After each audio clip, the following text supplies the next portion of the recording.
Hello, hello, hello, hello, and welcome to the BFA Baby podcast.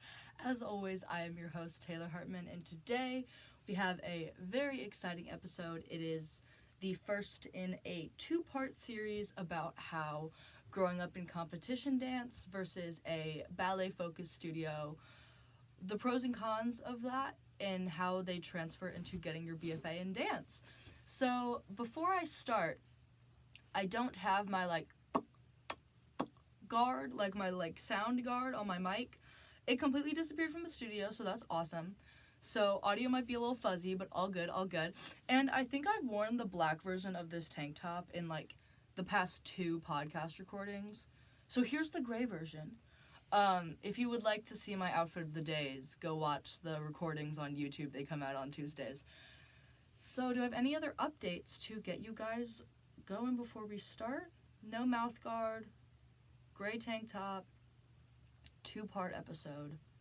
I think that's all. So let's get into a little bit of an introduction about... Oh, my mic is moving. Let's get into a little bit of an introduction about my experiences in dance. So I grew up in a competition-focused dance studio. I always say it was all very dance moms. You know, we were competing every weekend, and we were doing all of this. So many competitions, regionals, national titles, all this crazy stuff. And then a bunch of factors kind of all stormed together. I was 11 or 12, fresh into middle school, and that was when I transferred to the studio I graduated from, which was more of a ballet technique performance focused rather than competing. And I see pros and cons in all of them, and I think both of them shaped me in ways that both helped and hindered how I'm working now to get my BFA. And I think it's all really interesting, so I'm going to share some with you today. We'll start chronologically, so today's episode is going to be growing up in a dance competition studio.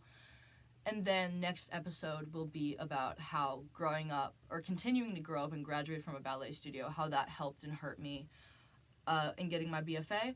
Quick little disclaimer right here off the top. I do not speak for any of the studios. I do not speak for the BFA program that I am in. These are just my personal experiences and how I've seen them work themselves out in my life. So take it with a grain of salt. This is kind of educational, kind of reflective on my past dance experience. So let's get into it. So we'll start with the pros. I have my notes on my phone, of course. I'll start with the pros of growing up in a dance competition studio. But first, we'll kind of do a little backstory. So I was put in baby ballet, one of those combo classes, like a ballet and tap thing. As a kid, all Midwest moms put their kids in baby dance, especially the daughters. So yeah, I was put in one of those, and I just immediately fell in love with it. I very quickly joined their competition team as a child, and I was competing forever and ever and ever and ever until like I said, about 11 or 12. And, there were some moments that I'll talk about within this episode that kind of shaped how I even operate today, looking back on it. And we'll kind of work through that. But we'll start with the pros on a positive note. Actually, should we start on the cons so that we leave on a positive note? We'll start with the cons so that we leave the episode on a positive note. So, a major con looking back is that, yes, I've always loved dancing. I've always loved the rehearsal process, the performance, the sparkles, the hardships. I've loved all of it. However, when you are solely competing every single weekend, dance becomes about winning. And especially at our company, we were very known for winning stuff within the regional competition sphere.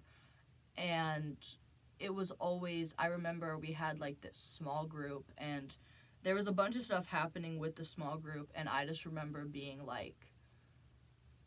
it's not gonna happen, and everyone's gonna be so mad at us if we don't win, because the small group was touted to be the one that won for us, And I felt like dance being about winning rather than expression and art and creativity You know, those are very abstract concepts for children to grasp onto, especially because a lot of children are in competition dancing.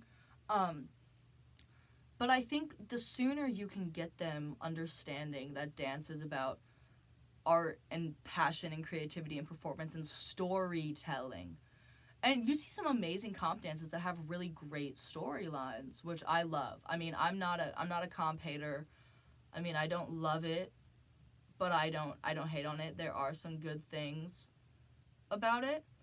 So, yeah, I think even as a child, like, it was really heady. It's really heady for a child to grasp passion and love and creativity, but I think if you inject that rather than this culture of like we have to win, you know, that the whole like dance being about winning thing really wasn't a great start to my dance career, because especially when you go and get your BFA, you're not winning anything anymore. You know, you're not getting applauded every weekend. You're working, and there's a chance that you're not going to see any output from it.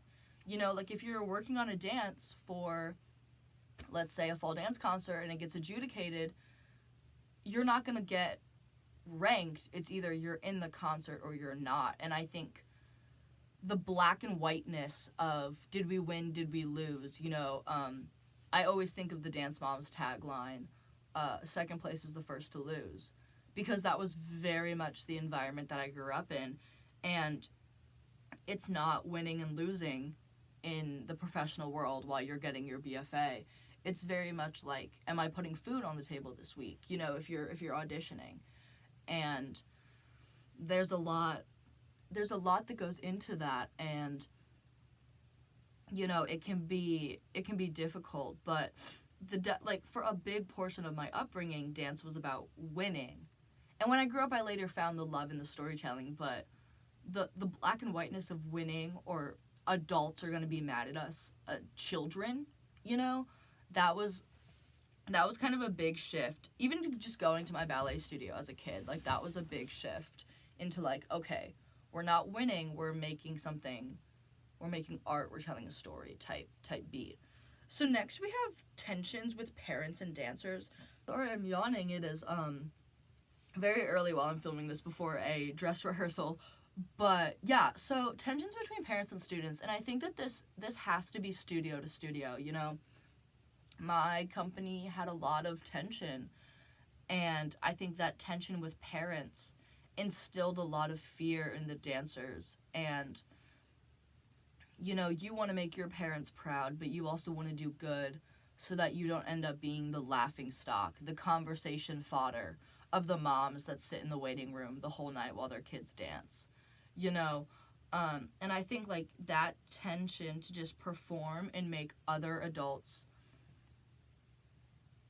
excited to see you dance, they make other adults praise you, you know, it's interesting to see how that transfers into my BFA, because we're in college, right? Which sounds so rudimentary, like, yeah, you're in college, you're away from your parents, but it's like, we're not even, like, my parents don't see most of the work that I do. You know, maybe if my choreography gets put in fall or spring dance concert, maybe if I get cast in a show, they'll be able to see it, you know, but like the day-to-day work that you're putting in, there's no waiting room that parents are out there watching. And the parent on child, even if it's your parent, if it's a friend's parent, whatever, that parent on child search for admiration, search for acceptance, search for validation.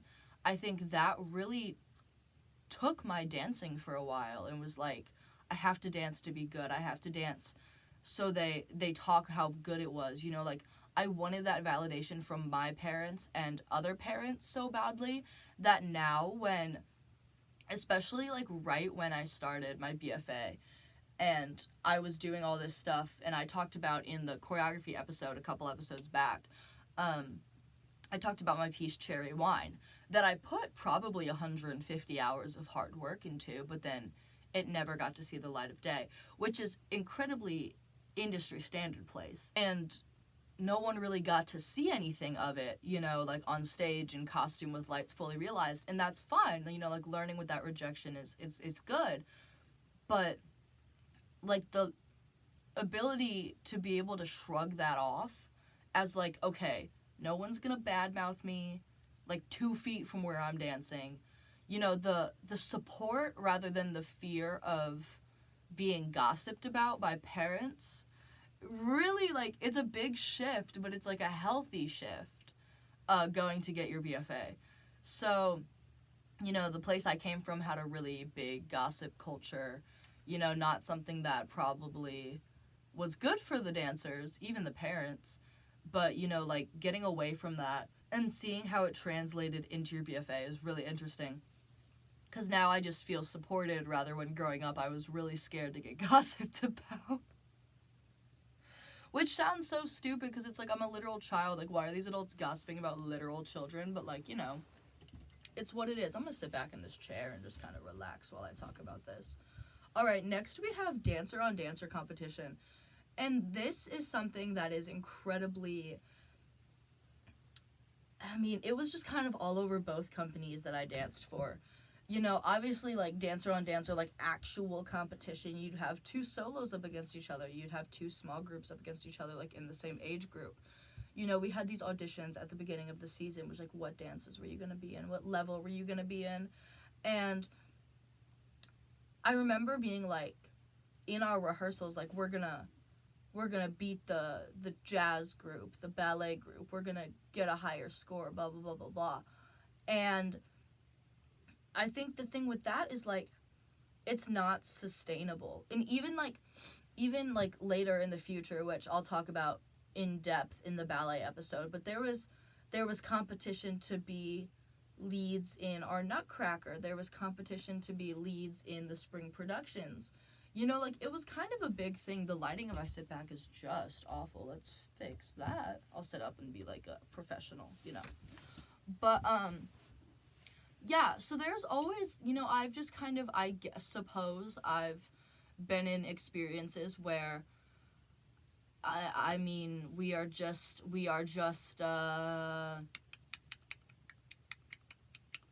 competing against each other. And I think how that translates to your BFA is, like, you are now dancing with the people that you will be working with in the future, which was a major, like, mindset shift for me coming in, is like, the people that I am in classes with and in shows with and in school auditions with and in community auditions with and doing all of this stuff with, those are the people that I will then be in professional shows with, professional audition rooms. I'll be in steps classes with them. You know, like, we are the next generation of talent. I'm taking a little detour real quick. We were just talking about the Aaron Tveit, Sutton Foster casting for Sweeney Todd, and how, why are we giving a baritone role to a tenor, blah, blah, blah, blah, blah. Like, you know, baritones don't get a lot of love on Broadway and leading men roles. Where is this conversation even going? Anyways, and we were talking about it in my tap class, and someone in my tap class said, I think we just need new talent. Like, new faces, a fresh slate, you know, rather than the same 5 megastars getting cast and everything. Not to say I don't love Aaron Tveit, like, I skipped senior prom to go see him perform, but it is kind of like where we are giving tenors baritone roles. Okay, go off, I suppose. Anyways, all this to say that we are the next batch of talent, whether that is on stage, off stage, backstage, behind the camera, in front of the camera, you know, in the editing room. We are the next batch of talent, and we are consistently working with the next, you know, I could be in tap class with the next Quentin Tarantino, with the next Aaron Tveit, with the next Sutton Foster, you know, the next Rachel Zegler, the next Philippa Sue, whoever you want to say. If we're writing, you know, the next Christopher Stoner, you know, we are the newest batch of talent, and when I got that through my brain, and it was like, we are no longer competing against each other, we are working together. And yes, obviously in the future we'll be like competing for roles and stuff if we're auditioning for the same thing at the same time in New York. But like genuinely, we are on a team together, and everyone wants to see everyone succeed and work hard and be their healthiest. And like that mindset shift was everything and more. Everything and more. Because growing up, before I even came to get my BFA, like I saw everyone as competition, and everyone, whether it was, sometimes I feel like it was manufactured, especially at our comp studio. It was manufactured. We'd have our directors telling us, we really think that you guys are the better group. We really want you to beat, the hip hop group if you're a lyrical dancer or whatever. And I think the real like competition was really manufactured on us as children. And then when I transferred to a ballet company, it wasn't told by us, but there would always be like little sprinkles of things. You'd have the class favorite, you'd have like a nepotism situation, you would have like if you had a solo rehearsal, you would have directors kind of in your ear, or like directors confiding in you, not confiding in you, but like talking about what casting might look like, or like what the ideas for spring production are, kind of get the gears working. What role do you want to be, and not to say that any of that is bad, but I think it does kind of start brewing that competition between the dancers, even though it's not explicitly said to us, which we can talk about later in the future. But especially at my competition studio, competition between the dancers was very manufactured and kind of told to us and expected from us. So it took a really big mindset like jump for me to be able to look at my peers and my classmates as friends, as future New York roommates helping to pay the rent, as people that are for me and not against me and my career, while simultaneously working on their own careers. And I think that was a really big jump for me, but it was so helpful. And I now look at myself in class healthier. I look at my peers in a healthier light, more positive. And I don't think that this competition ever hindered us from, like there's still people that I follow on Instagram that I grew up dancing with at my comp studio, and we're friendly and we're kind, and it never hindered us from making friends. However, there were times, especially like competition crunch times, where it's like, I'm not gonna talk to you, like it's game time, game face, like we need to win type energy. And I think that was a major shift when I'm realizing that like the people I'm with now, we're the next generation of talent. We need to work together.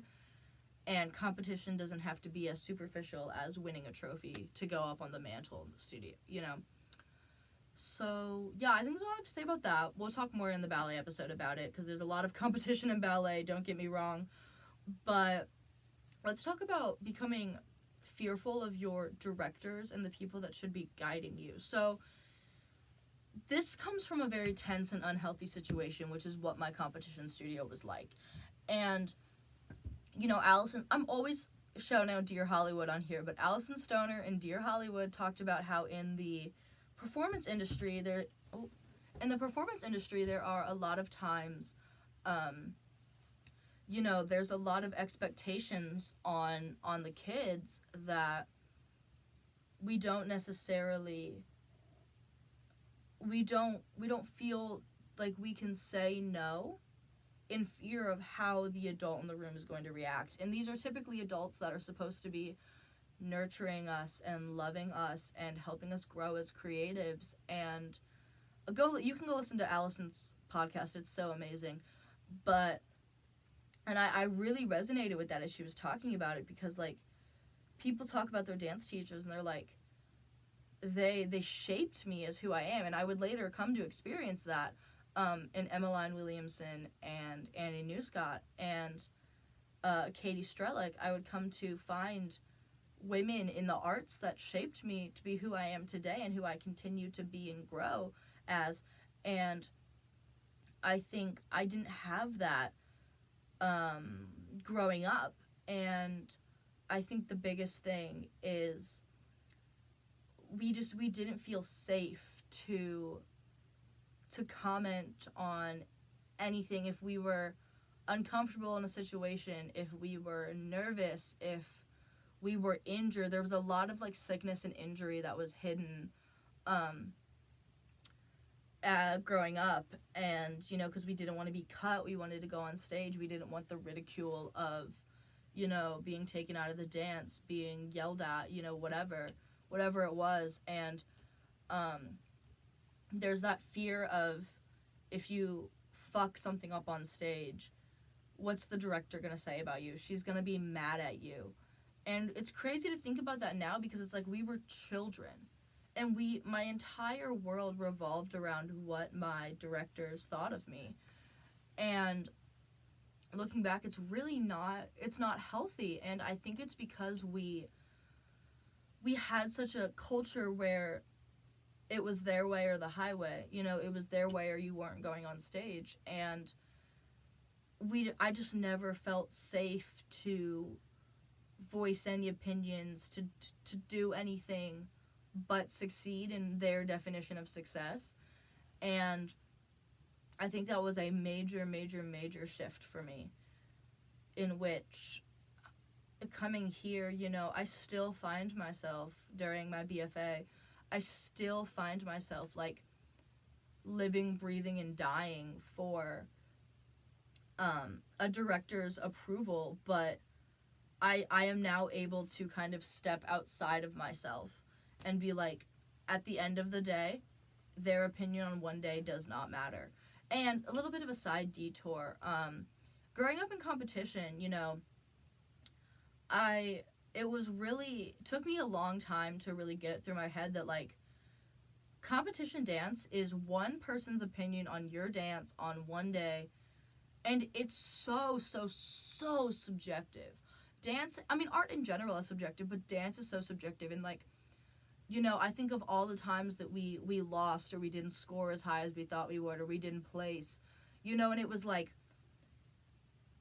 I didn't really think about this till I was like an older teenager, but it's like, maybe, you know, maybe if a different judge saw us, and obviously you could play what ifs all day, but like, if it was a different day, maybe that judge would have liked our dance, or like, not liked it, but like scored it higher, you know.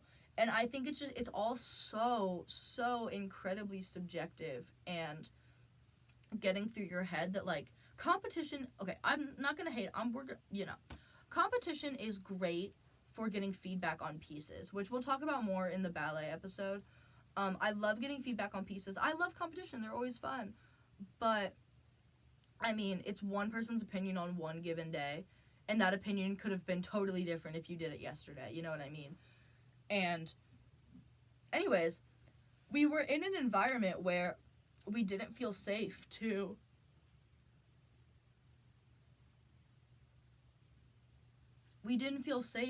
do or say anything on the contrary, and therefore our entire dance careers revolved around the approval of our directors and choreographers, which then led to, like I mentioned, a lot of hidden injuries, a lot of hidden sickness, you know.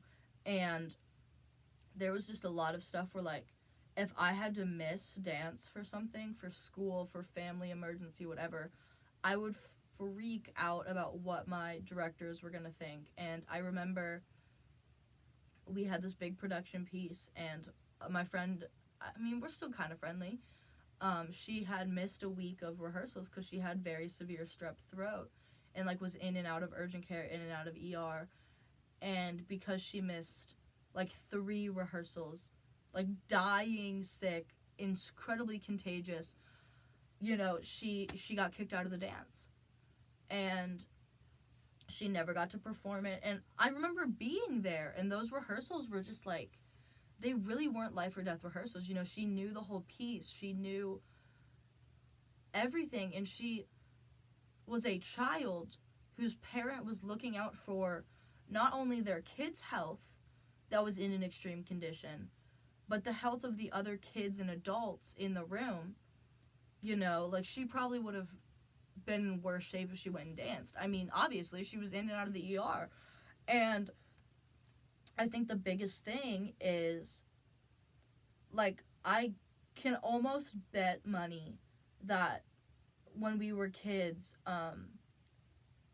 she probably fought her mom to try to go to rehearsal, you know, and because we all knew what would happen if you missed, even if you were dying or someone else was dying, you know, you had to go a funeral, for an extreme example, you know. I think we all kind of knew what was coming and what was going to happen, and that created such a tension around dancing and around the rehearsal process. And the autonomy that my BFA program has given me to speak up and be like, I do not feel well. I am not going to rehearsal tonight. And I know that when I get back and I feel better, I will still have my place. Like, that was everything.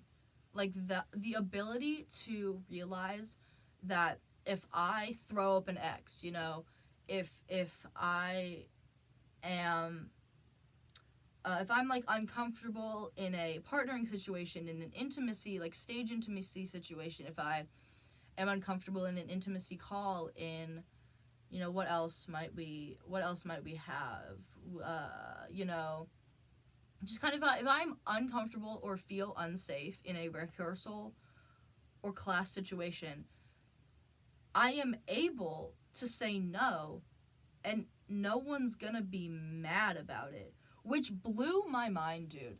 That blew my mind when I had my first ballet class with Sarah here at school, and she was like, if your body doesn't feel safe, tell me, and you don't have to do anything that doesn't feel safe or right or healthy for you, and I'm not gonna care. What? Like, that literally shook me to my core. That, like, I could be like, hey, not today, I'm not feeling safe, I'm not feeling healthy, I'm not feeling comfortable, and you could just say no. Crazy stuff. Crazy stuff. So I think that was kind of a con for me, because it was a big hurdle to jump when I got to my BFA. Was, your directors are not going to be mad at you for taking care of yourself as a human being. And that hurdle was probably the biggest hurdle that I had to jump, you know. It was probably the biggest hurdle that I had to jump, like, in getting my BFA. You know, it was really, really crazy stuff. But yeah, and those tense and unhealthy situations, I'm referring back to my notes, those tense and unhealthy situations are, honestly, like, I just very recently kind of learned about this this concept, which is dissociation. And what? So I just recently learned about dissociation in traumatic events. And if you don't know, dissociation is a way that the mind, I'm reading you a WebMD little ditty. One way the mind copes with too much stress, such as during a traumatic event. And basically, it's part of, like, a detachment of yourself. In my best words, it's a detachment from yourself, from your environment, and has really caught, like, for me, in my experience, I have very few solid memories from the time that I was at the competition studio, because I was in such a fight or flight mode, like, at all times, always. You know, my body, I was so stressed out at all times that, like, there are dances that I have photos and, like, videos of that I just, like, I don't remember doing, I don't remember learning, you know, and there was so much tension there that I think my body really was like, I just need to keep you safe. And I'm realizing that the disassociation and the repression of like memories that I have, like obviously a few stick out in my brain. The girl with strep throat sticks out in my brain. Chairs thrown at us, thrown across the room, sticks out in my brain. And obviously we have some positive ones too. You know, we had a friend of a director that was in Chorus Line on Broadway come and clean our Chorus Line inspired dance. And, you know, he had some really good things to say about me and my talent. And that was something that, you know, really sticks out in my brain. And, you know, some of the friends I made, there were some good memories, but a lot of it, it's like, dude, I was doing all that, you know. And yeah, I feel like a lot of tense and unhealthy dance environments can lead to dissociation, repressed memories. I'm no scientist. I don't know enough about that to really speak on it. But just from my experience, I think that my body was in such fight or flight mode like all the time that I just had no other option. And my body just shut down, and I was just unable to kind of keep those memories going as I transitioned, you know. When I was younger, I'd always say, like, it totally felt like a past life. Like, when I transferred studios, like, it was totally a past life situation. Like, that was me in one life, and this is me in another, and we're starting fresh is really how it felt. And we'll talk about the transition in the next episode, which I keep referring to. But we will. And I think the biggest thing is, like, acknowledging that, like, I was hurt, and there was a lot of things that did happen that I needed to heal from, especially coming into my BFA, that I really needed to heal from. And making that jump was also really critical. And lastly, on the con side, so that we can leave on a positive note today, I said that when you grow up in competition, you're only praised when you're done well. You're only praised when you've danced well, when you've won the competition, won the title, placed, when your judges' critiques were really good, when you nailed that trick on stage, you know. And I think that kind of really changed because in my BFA program, you're praised for, yes, obviously for doing well, but you're also praised for taking risks. You're praised for, you know, in the process, you're praised for, like I said, taking risks, for fucking up and fixing it, finding a way out. You're praised for innovation. You're praised for creation. And there's so many other angles than, like, I only am happy when I get the artistic validation of being a good dancer. Like, I remember I was in an acting class, shout out Larissa, and I was in an acting class, and I was praised for, like, some kind of, like, an improv thing. Like, I flubbed a line and was able to improv till me and my scene partner got back on track, and, like, it was good, you know. And I was in a one act my freshman year, and I was making some strong performance choices, and I remember being praised, you know. That was keep that performance choice, that was awesome, you know. And it ended up looking great on stage. But not only being praised, but also feeling free and safe and healthy to make these choices, you know. Being able to do stuff in class and rehearsal and knowing that, hey, it might fail, but the people around me are willing to see it happen. The shift into that has made my outlook on the entire rehearsal process so much happier, so much brighter. I don't feel as much stress going into a rehearsal. Like, there's so many good things about it. That was a positive jump after leaving a competition world into getting my BFA. Like, being praised for beyond just succeeding, being praised and being helped along when making creative choices, when exploring new passions, following new dreams, you know, whatever, following new creative insights. You know, I've had friends be like, I love that you're starting this podcast. I love that you're writing a book. I love that you want to take up photography. Like, we're being, do you want help on your photography? Like, I have a friend. Do you want help on your podcast? Do you want help on your book? I'd love to help edit it, you know, or, like, help you find an editor, you know.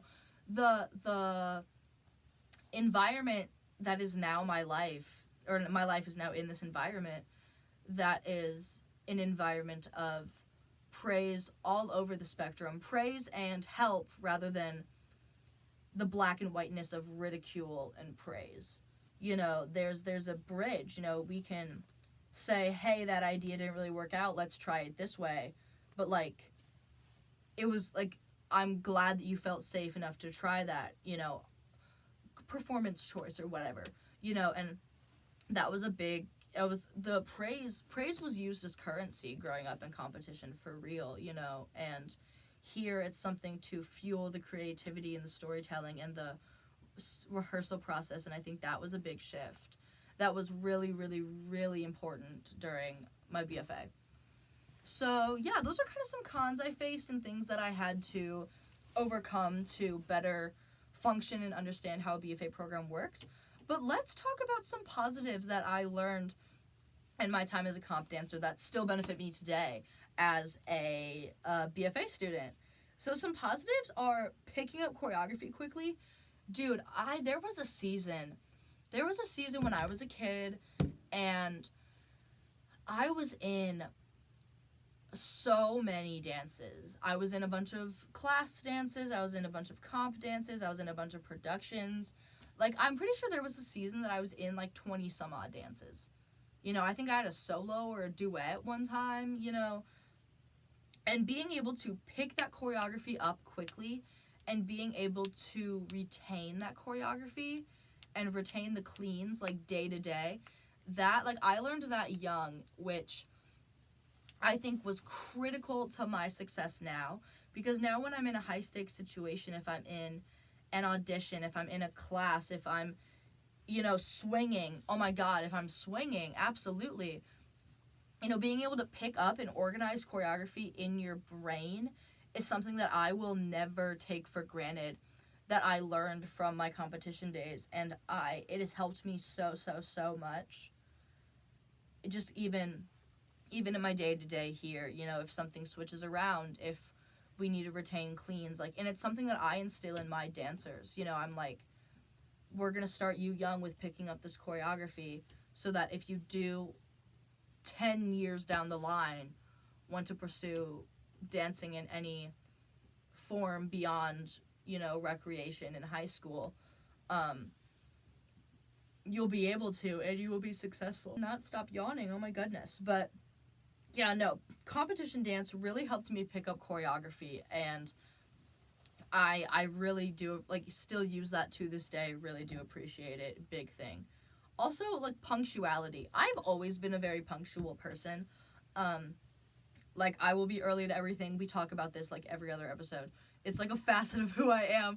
And, you know, we'll talk about it, and the biggest thing is, like,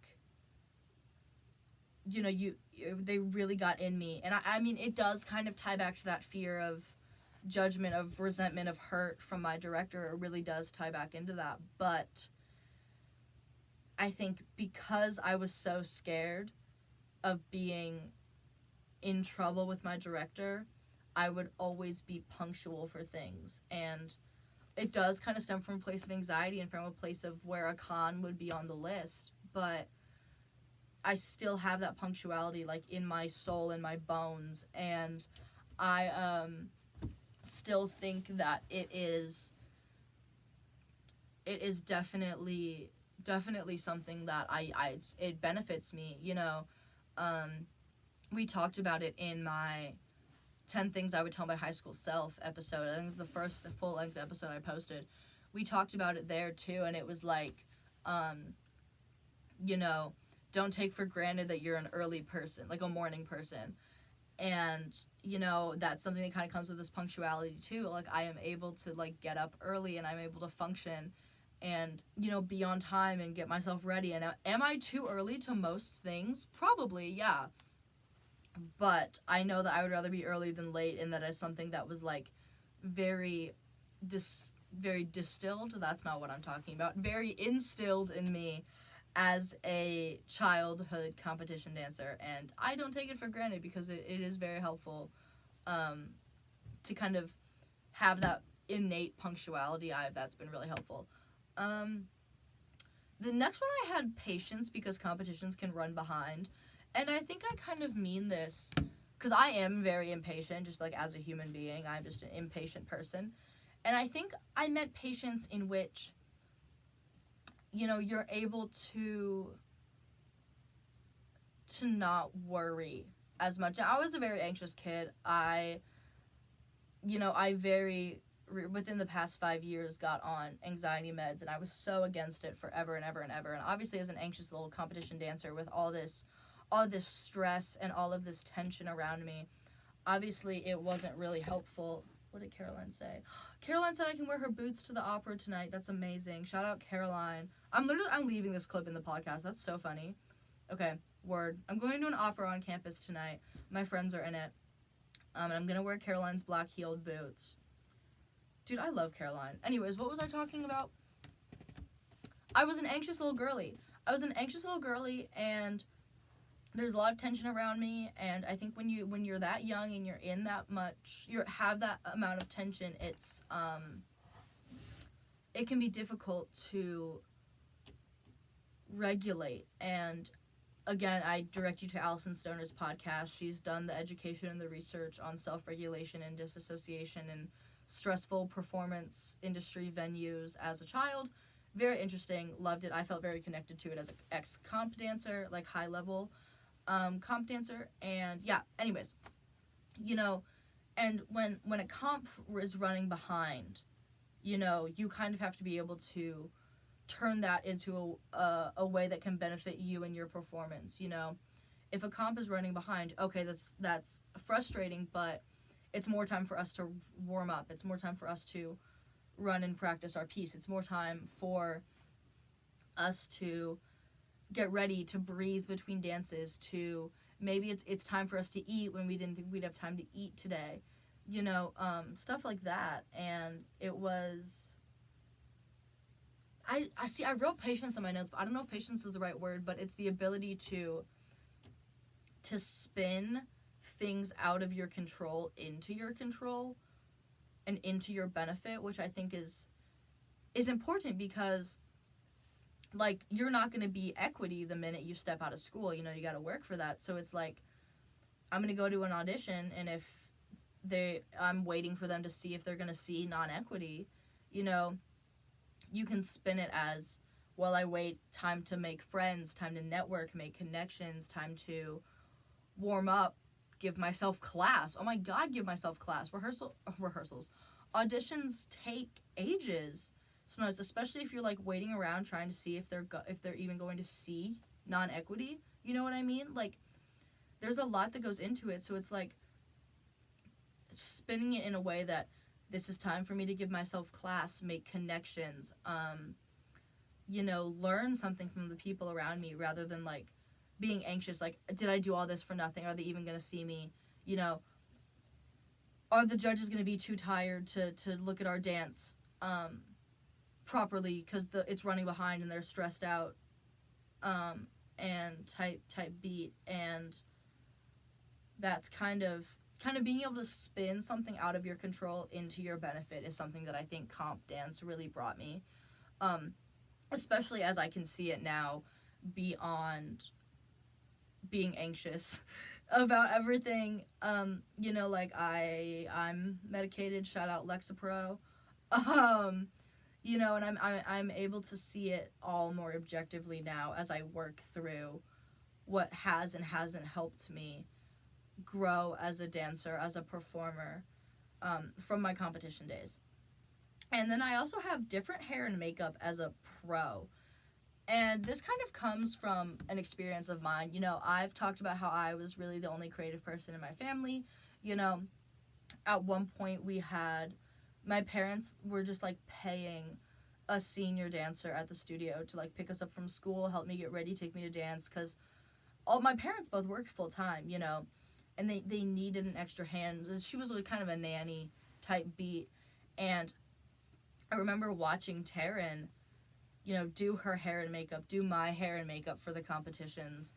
And a lot of the things that I do now in my makeup, I learned from watching her. And that kind of transfers into my BFA, because a lot of the times a director is going to want something with your hair, and you're just going to have to figure out how to do it, or want something with your makeup and you're going to have to learn. And obviously that's easier nowadays because we have YouTube and TikTok and, you know, places where we can learn.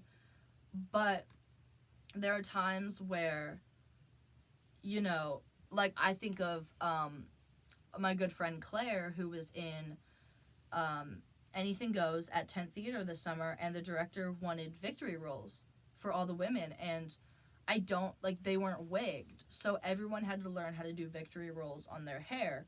And I think, like, that ability to pick stuff up, and obviously it'll take practice, you know, some people are just innately good at hair and makeup and other people need to practice, but I think growing up in comp, you know, different hair and makeup for each vibe of the dance, that was really a big thing. And I think it's really benefited me here because if it's like, because I can sort of kind of now look at a photo that a director sends, or like a memo or something. A memo? Who am I?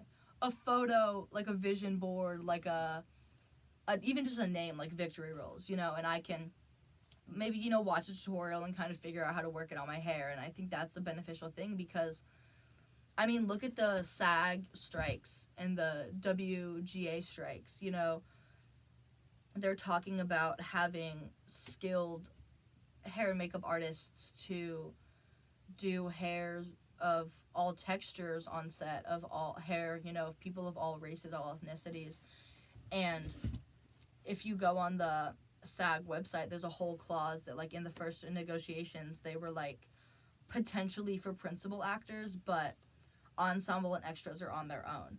And, like, that's a whole other conversation, oh my god, but, like, while you climb the ranks, a lot of the times you are going to be on your own. Even in a BFA program, there's, you know, sometimes there's not a lot of funding, so you are kind of on your own. Like, not everyone can get wigged for a show, you know, and, you know, waiting to get equity, booking principal roles, like, all that kind of stuff, you know.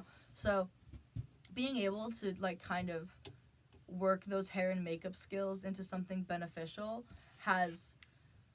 I really enjoy doing that, and I think it's been a pro in my BFA progress, BFA pro, well, I guess progress, but BFA program. It's been very beneficial to be like, oh, you know, we want French twists for this dance, cool, let's do it. We want braids, let's do it, you know, anything. I think that's been really beneficial. And the last thing I wanted to touch on today is kind of like I'm like so uncomfortable in this chair today. Give me a second. Adjust myself here. I can't figure out how I want to sit. I've been super restless. If you're watching on YouTube, I've been very restless this whole episode. But kind of a midpoint that I didn't really see until I got out of it about comp dancing. Not that it does or doesn't help, but it's kind of shaped my perspective on things, is you do learn in competition dance that money makes the world go round. And on that is that it's a man's world. You know, and I say that lovingly because I did have a dance to that song, like, it's a man's world, or, oh my god, I'm no singer, but, you know, I did have a dance to that song, and, like, it rings so true, especially now that I'm in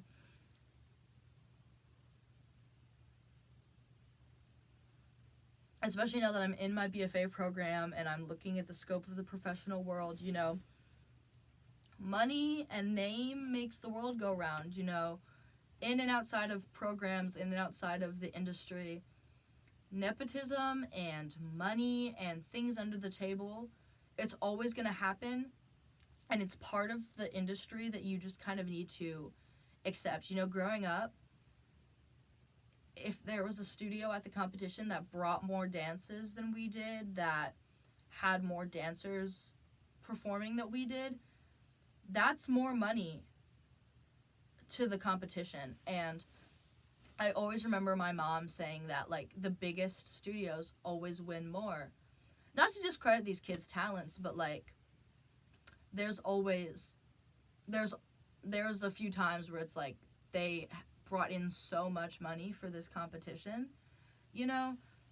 My mom would always say that, and I would never, she's like, it's all about money, Taylor, and I would never understand it, but looking back on it, like, it really was. And I remember there was a time where a dance that was very technically should not, like, so you know how, so competitions, if you don't know, have age groups, and there's a big culture. I don't know if it happens as much anymore, but when I was growing up competing in like the 2010s, there was a big culture of directors would lie about their dancers' age to have older dancers dance in a younger age group, so they were like guaranteed to win. You know, it's very slimy and shady, but you know, it was a thing that did happen. And you know, that kind of under the table, don't tell anyone, you know, slimy, sleazy, shady things will happen, and the people that do those things will do them to get what they want, you know, which is, it's wild, but it does happen. And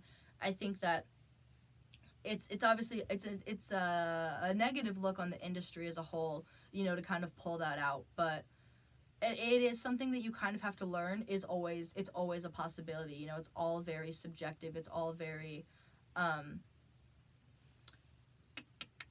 what am I trying to say? It's all very, there's outside factors that you might not know about that have nothing to do with you or your talent, is really what I'm trying to say here.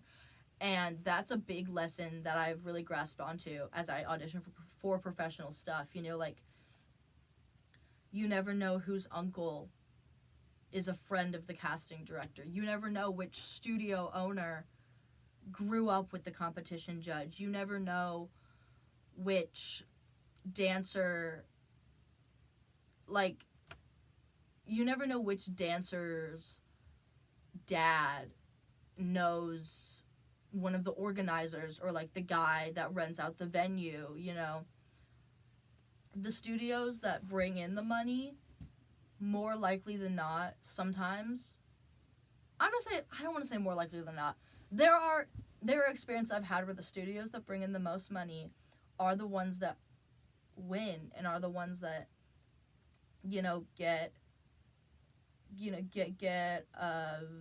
favored. Their dances go first, where the judges have bright eyes. You know, they have the money for really elaborate costumes, and you know, sometimes that doesn't always happen. And all this to say that there are so many outside forces that, you know, are out of your hand as a dancer and have nothing to do with your talent, the hard work that you've put in, that just might not land you, because we're talking about competition, that might not land you the trophy, but in BFA terms, might not land you the role.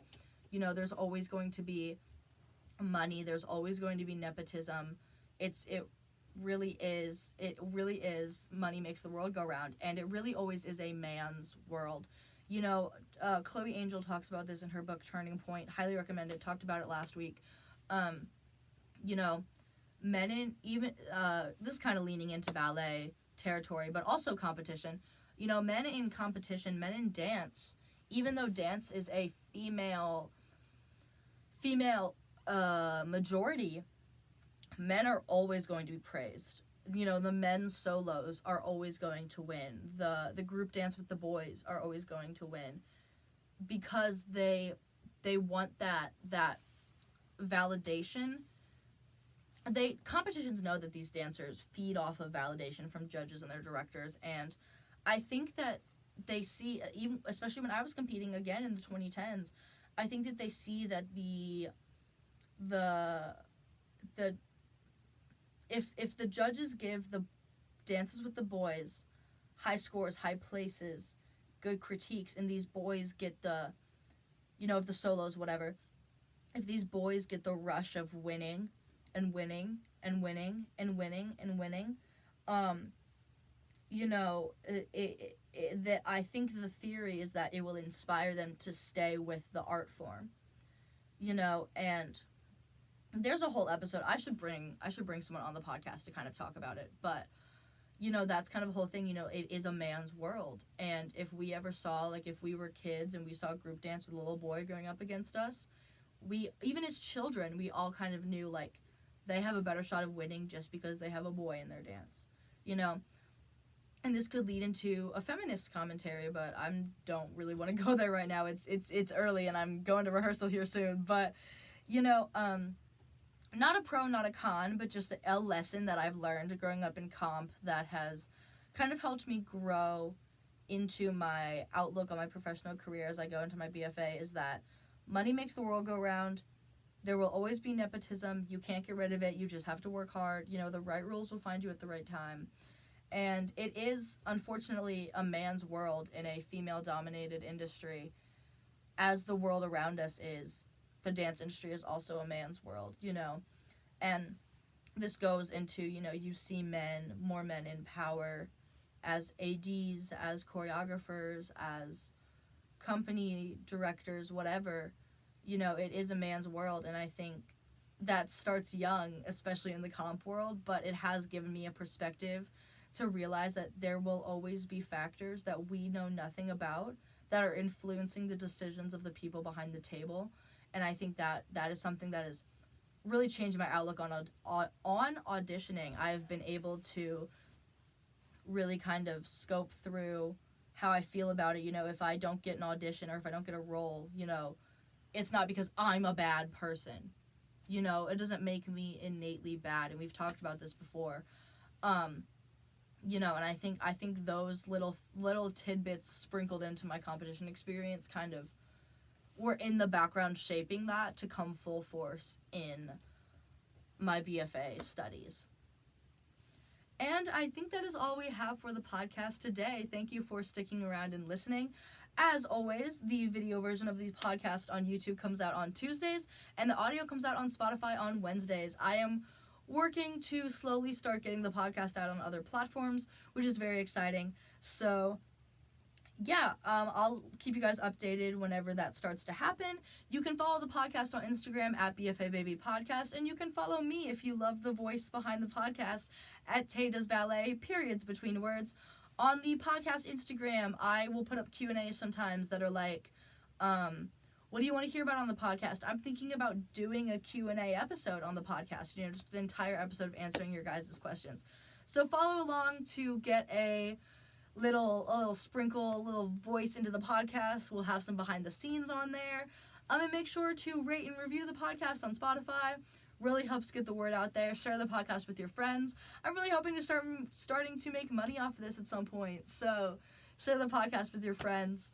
The exposure in the video just got real bright. Go off, I suppose. Share the podcast, rate and review it. Follow along. Watch the videos on YouTube. Do all of the fun things.